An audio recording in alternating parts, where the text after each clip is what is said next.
বিশ্বের সর্বোচ্চ শৃঙ্গ মাউন্ট এভারেস্ট জয় করেছেন বাবর আলী নামে এক বাংলাদেশি। রোববার বাংলাদেশ সময় সকাল 8:30টায় এভারেস্টের চূড়ায় ওঠেন তিনি।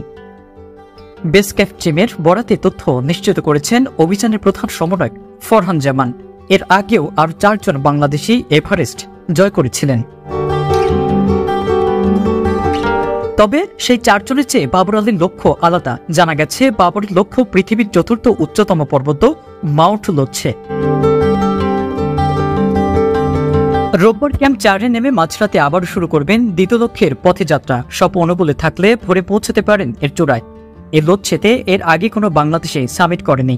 কোনো বাংলাদেশি একই অভিযানে 2টি 8000 সিংকেও চড়েননি। তাই লক্ষ্য পূরণে বাবর আলী নতুন রেকর্ড করবেন।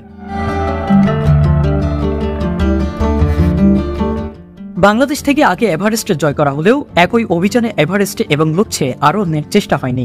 সেই চ্যালেঞ্জিং নিতে বেশ কয়েক বছর ধরে নিজেকে হিমালয়ের নানান চূড়ায় অভিযানের জন্য প্রস্তুত করেন বাবর। এখন প্রশ্ন হলো, কে এই বাবর আলী?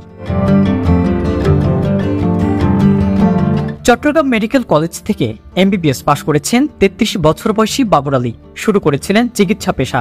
এরপর চাকরি ছেড়ে দেশি বিদেশি ঘোরায় মনোযোগ দেন। 2014 সাল থেকে তার পর্বত আরোহণে পথ চলা শুরু বাবরের।